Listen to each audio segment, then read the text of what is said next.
Banjir bandang dan tanah longsor yang terjadi di Pulau Sumatera tidak hanya melahirkan duka bagi manusia, namun juga menggores luka yang dalam bagi kelestarian alam. Tanah dan air seolah berkata, hutan kita kini tengah sengsara. Gelondongan kayu yang terbawa oleh banjir bandang seolah menjadi pertanda bahwa belantara kita kini telah telanjang karena beralih fungsi lahan. Lalu mampukah bencana ini membuka mata dan hati bagi pihak-pihak yang meremehkan deforestasi? Inilah episode ke-53 di Poin Investigasi. Saya Di Purbagia, saya akan menelusuri dan mencari bukti secara langsung dari Provinsi Aceh.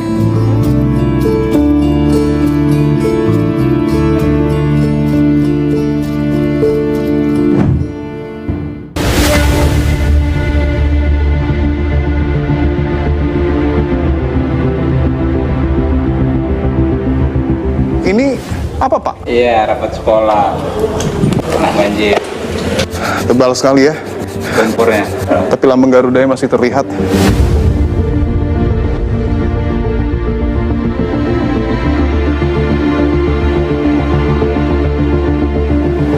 Bapak tahu gelondongan kayu ini sebanyak ini datangnya dari mana? Mereka cari kayu-kayu di hutan. Udah ada yang mesan biasanya gitu. Adapun kalau ada pohon-pohon yang tercabut ini pohon-pohon yang di samping sungai.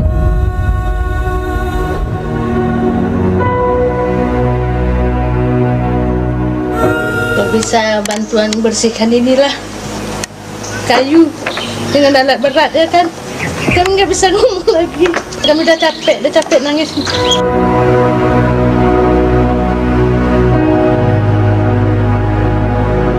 Kami dihantam air. Tiba-tiba datang malam Jumat ada orang ngomong tolong. Kalau dibilang trauma kali. Dengan air kami trauma karena ini memang kami anak kecil dihantam dengan bata.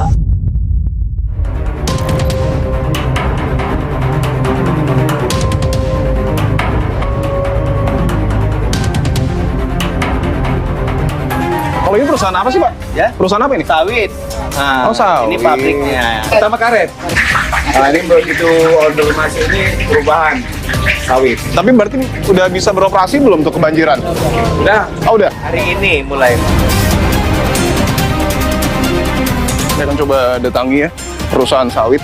Bisa dilihat ada truk-truk CPO juga. Kepulan asap dari dalam pabrik ini terlihat jelas. Saya minta maaf kalau masih ada yang belum. Kita sedang bekerja keras. Kita tidak boleh tebang pohon sembarangan.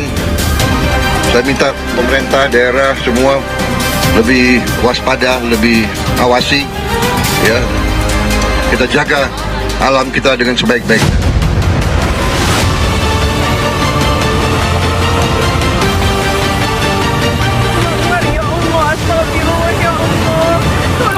Usut tuntas mafia-mafia yang ada di Kementerian Kehutanan, Kementerian SDM, dan Kementerian ATR BPN.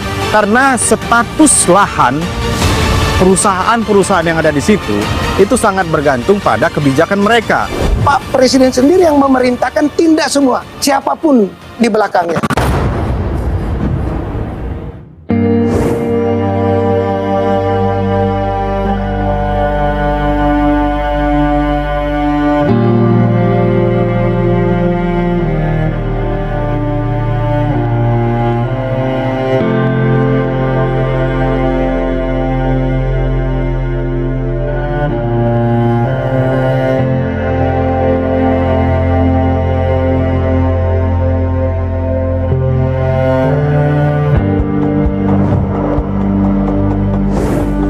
Seluruh banjir bandang yang terjadi di Kabupaten Aceh Tamiang dan juga beberapa wilayah lainnya tidak hanya melahirkan korban jiwa, tidak hanya melahirkan kerusakan rumah, tetapi juga meninggalkan material lumpur, dan yang tidak kalah penting adalah bahwa ada fenomena yang terkuak gelondongan kayu yang kemudian juga merusak rumah warga. Saya akan coba masuk ke dalam, saudara, untuk melihat seperti apa gelondongan kayu yang ada di Kampung Tanjung Karang, tepatnya di Kecamatan Karangbaru, Kabupaten Aceh Tamiang. Saya mendapatkan informasi bahwa ada satu pondok pesantren terbesar di Kabupaten Aceh Tamiang yang saat ini kondisinya terselimuti ataupun terkepung oleh gelondongan kayu. Saya akan masuk lebih ke dalam, saudara. Saudara, saya akan langsung datangi Pondok Pesantren Darul Mukhlisin, tapi saya tidak akan sendiri. Saya akan bersama dengan kepala sekolah dari Pondok Pesantren Darul Mukhlisin. Ya.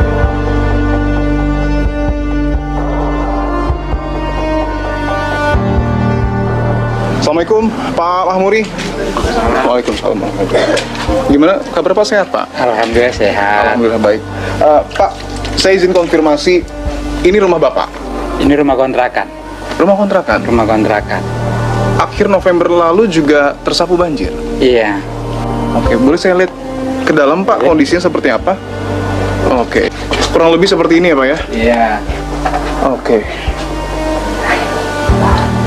Artinya Bapak, mohon maaf sebelumnya, tidak hanya pondok pesantren yang Bapak pimpin yang kemudian juga terkena banjir, bahkan tumpukan kayu, tapi rumah Bapak juga terkena. Iya. Boleh Pak, kalau tidak mengganggu, saya izin melihat pondok pesantren saat ini kondisinya? Boleh sama-sama. Siap, silakan Pak. Kita akan menuju ke pondok pesantren Darul Mukhlisin, saudara. Artinya Pak, ini pondok pesantren ini berada di perumahan warga juga ya? Iya. Oke. Dan ini adalah Pondok Pesantren Islam Terpadu Darul Mukhlisin yang tidak hanya terendam banjir, tapi juga saya lihat ya, saat ini terselimuti oleh lumpur, dan saya akan tunjukkan kondisi dalamnya, saudara.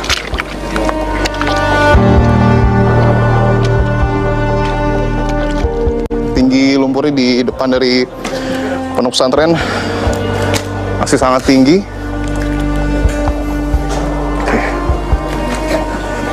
Ini cukup tebal ya, sehingga susah untuk mobilisasi ke dalam. Saya ingin tunjukkan, ini apa Pak? Rapot. Rapot? Iya, rapot sekolah. Rapot sekolah? Iya, kena banjir. Ini saya akan tunjukkan, saudara, ini salah satu rapot ya, milik murid yang ada di sini. Tebal sekali ya Lumpurnya. tapi lambang Garudanya masih terlihat. Sementara bagian dalam sudah hancur. Saat itu kejadiannya seperti apa Pak? Kita itu kan Rabu tanggal 26 atau 27 itu. 3 hari sebelumnya itu kan, atau 4 hari sebelumnya itu hujan lebat Bang. Itu sampai Rabu dini hari air udah masuk ke lapangan. Itu ternyata airnya naik terus. Rabu malam santri semua kami evakuasi ke rumah Haji Zakwan. Semuanya? Semuanya. Kita bilang ke wali santri, ini anak-anaknya boleh dijemput. Ternyata nggak bisa semua Bang, karena jalan itu udah banyak ketutup sama air, jalan-jalan utama. Dan santri kami bawa keluar ke rumah warga yang lebih tinggi. Jadi kami sama santri itu yang paling Masya Allah itu Pak kerepotan ya. Kita bawa anak banyak, kita di sini mungkin nggak diterima karena jumlahnya banyak, nggak cukup. Kita bawa ke sana lagi, sampai terakhirnya kita juga ada syekh yang di Solo itu ngasih rumah lama yang dari kayu untuk kita nginep anak putranya di tangga-tangga Pak.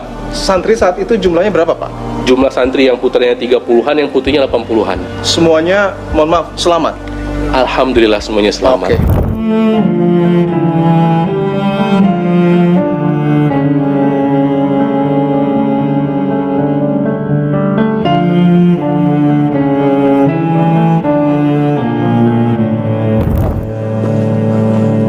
Saya akan tunjukkan melalui visual drone, saudara, betapa porak-porandanya kondisi di sini, khususnya terkepung oleh tumpukan kayu. Bahkan ujungnya saja, gelondongan kayu ini dari titik saya berdiri tidak terlihat sama sekali. Ini dulunya apa Pak? Ini lapangan badminton sini. Lapangan badminton? Iya, sana lapangan sepak bola. Bagaimana ceritanya bisa tumpukan kayu ini sebanyak ini bisa berada di pondok pesantren Bapak? Ya karena sebelumnya kan hujan berturut-turut ada 4 hari gitu kan. Ya. Maka air juga naiknya cepat gitu kan. Dan kayu ini ada di sini malam-malam. Paginya malam hari kelihatan Oke. Artinya malam hari gelondongan kayu ini datang bersama dengan banjir Iya. dan baru terlihat pada pagi hari. Iya. Untuk tinggi banjirnya Pak, karena ini kan banyak sekali ya gelondongan kayunya. Setinggi apa? Kalau 25 meter ada. Ini kan masih bawah lagi nih tentunya kan. Ini masih bawah lagi ya? Iya, ini kan ada kayu naik ini. Kira-kira batasnya Pak? Atasnya itu masih ada bekas lumpur di atas sedikit itu. Lantai 2? Iya, lantai 2. Banjirnya sampai setinggi itu? Iya. Oke. Itu ada satu ataupun beberapa atap ya? Iya. Yang Ada runtuh? Yang nyangkut. Ada, oke. Itu ada kayu besar juga yang nyangkut ya Pak ya? Iya, di atas itu kan itu tempat makan santri. Tempat makan santri dan di sebelah kanan ada atap yang bolong juga ya Pak? Iya. Oke. Oke, boleh saya lihat-lihat Pak? Kita putari pondok pesantren ini boleh? Boleh. Oke. Ayo.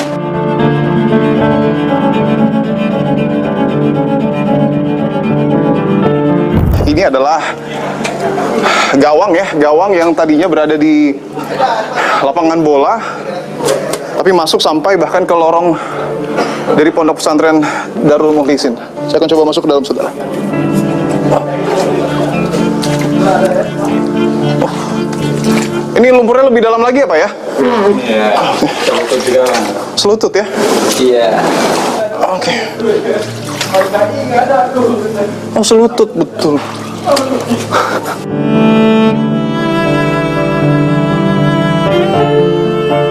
Ini berat sekali ya saudara ya. Bahkan bisa dilihat ya, ini sepatu boot sudah terendam. Berat sekali. Oke. Ini ruang guru Pak. Iya. Ini ruang guru yang kondisinya tidak ada yang bisa diselamatkan Pak. Nggak ada. Oke, saya tunjukkan sekali lagi ya. Ini selutut dari Memahmuri dan ini juga sepatu boot saya tidak berfungsi sama sekali kecuali untuk melindungi dari material-material yang mungkin tajam ya Pak ya. Oke.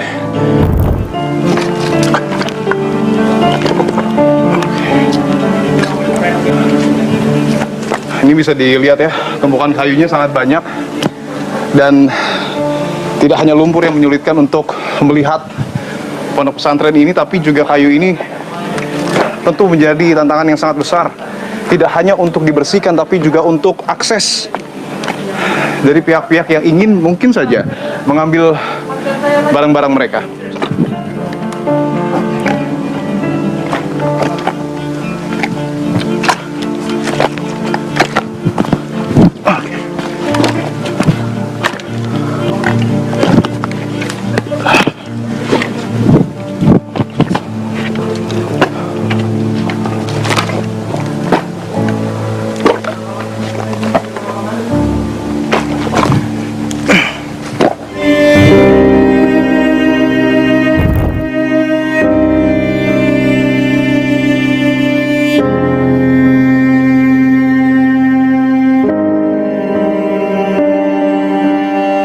Coba naik ke atas ya Pak ya.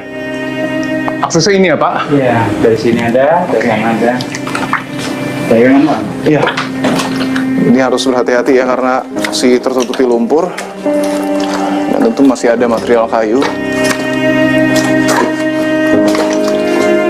Ini kayu juga bahkan masuk sampai bagian dalam hampir lantai 2 ya.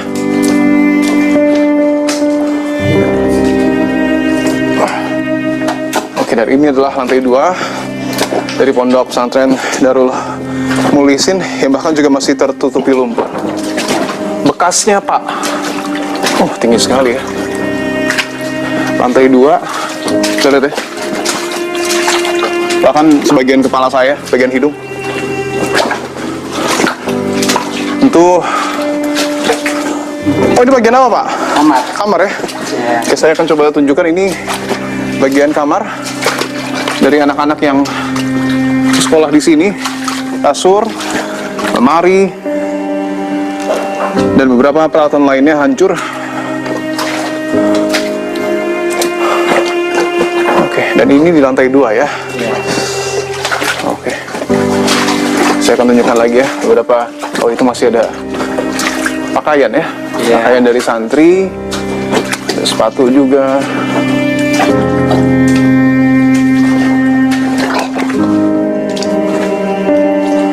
Saya izin lihat ya Pak ya. Oke, ini kondisi dalamnya ya. Hancur berantakan. Tapi seperti ini kondisinya ya. Ini sudah kering. Kapuk ya. Nah, terendam air dan lumpur. Oke. Kalau untuk arah masjid lewat mana Pak? Dari sini ya, nanti terus kita. Oke, masih bisa ya Pak ya? Nanti. Oke. Kita lanjutkan jalannya kayak gini nih. Ini Al-Quran Pak. Iya. Mungkin dari Udah kena banjir. sudah terkena banjir dan milik anak yang ada di sini ya. Kondisinya sudah kering. Bagian dalam masih bisa terbaca. Dan yang memilukan adalah ini Al-Quran dan pemandangannya kayu-kayu gelondongan Pak. Iya.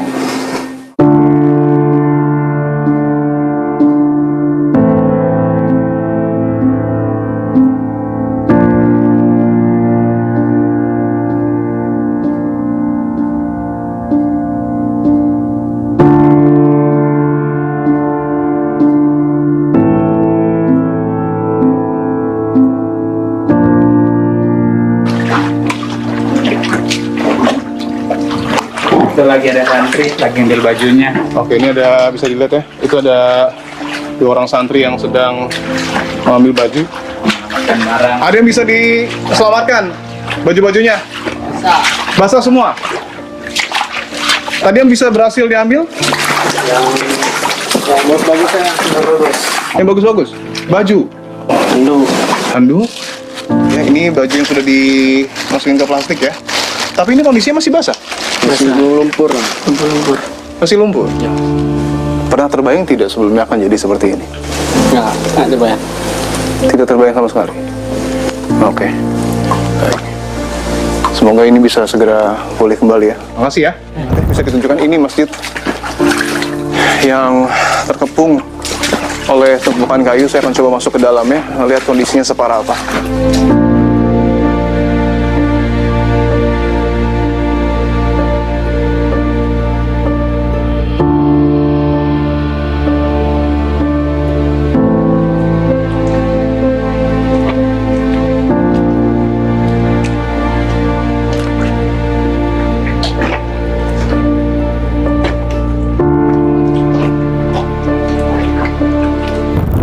Saya akan menuju ke masjid ya, Saudara Darul Mukhlisin, dan ini adalah akses tangga yang ternyata sudah tertutupi oleh kayu. Bisa kita turun, Pak? Bisa, tapi kayak mendaki gunung. Kayak mendaki gunung? Nah, ini turunnya. Oke, saya akan coba ya, Saudara ya. Tentu harus tetap berhati-hati, karena ini cukup berbahaya, Pak ya. Iya. Tangganya tidak terlihat sama sekali, Pak. Enggak. Oh. Ini turun tangga menuju Masjid Darul Mukhlisin, tapi seperti turun gunung ya Pak. Saya akan coba ya, ini harus sangat berhati-hati karena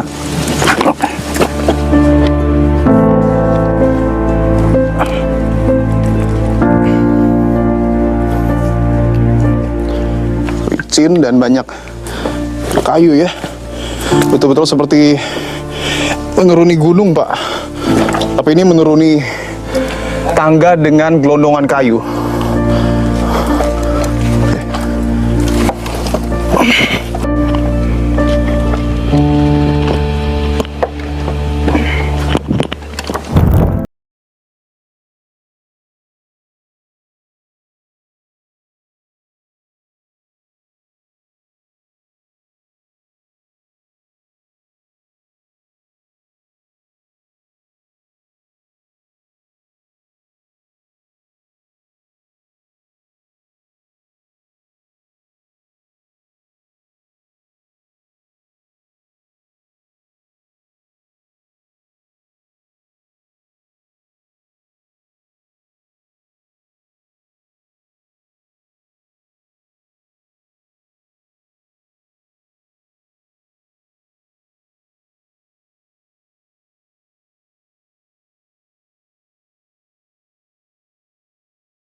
Masjid Darul Mukhlisin, bisa dilihat situasinya bisa dilihat ya, lumpurnya ternyata kalau dilihat dari luar itu mungkin tidak terlalu tebal ya Pak ya. Tapi kalau dilihat ataupun dimasuki bisa dilihat selutut orang dewasa, dan ini rata. Semua sudut tertutupi lumpur. Dan bisa dilihat juga bagian atas sebenarnya masih cukup baik ya Pak ya. Dan secara umum meskipun tertutupi lumpur bahkan hingga selutut, tapi masjid ini beserta dengan pondok pesantrennya masih berdiri dengan kokoh. Dan ini betul ya Pak, masjid yang biasa digunakan untuk santri. Dan tidak hanya santri tapi juga masyarakat. Ya. Saya beberapa kali bertemu ya Pak ya dengan masyarakat yang mengatakan bahwa masjid ini adalah benteng terakhir. Setidaknya untuk menghalau banjir, lumpur, dan juga kayu. Betul demikian? Benar Pak. Lebih banyak kayu yang masuk nyangkutnya kemari. Nyangkutnya ke sini? Iya. Oke. Karena kan ini pintu air sebenarnya kan. Oke. Jadi karena ada bangunan, jadi kayu-kayu tadi masuknya kemari dulu. Oke. Dan tidak menembus ke rumah warga? Iya.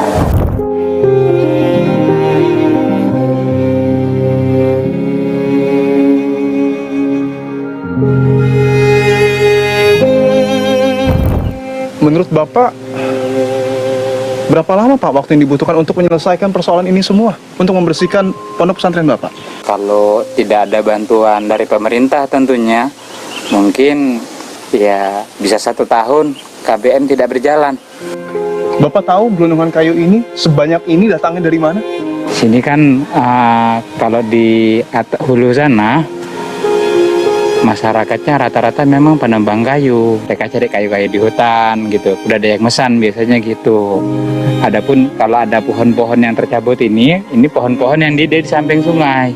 Jadi kena kayu, jadi hanyut gitu. Oke. Apa yang ingin Bapak sampaikan kepada pemerintah daerah atau mungkin juga kepada pemerintah pusat? Kami minta bantuan khususnya pada pemerintah daerah Aceh Tamiang untuk bisa bantu-bantu sekolah kami biar KBM bisa berjalan dengan lancar seperti sedia kala.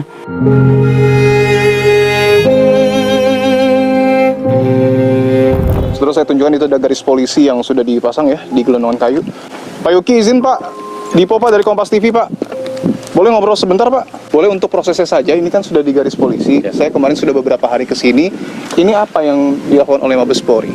Kita sementara hanya melakukan penyelidikan, melihat penyebab terjadi bencana alam ini sampai kayu-kayu ini sampai ini apa sih? Dugaannya sudah tahu Pak mungkin Pak? Karena ada informasi dari tebangan kayu, bahkan ada perusahaan sawit di sana. Oh, belum tahu kita soal situ. Kita masih ngecek sini aja, tumpukan kayu ini aja. Kalau dibilang trauma kali. Tengok air kami trauma karena ini memang kan anak kecil dihantam dengan bata.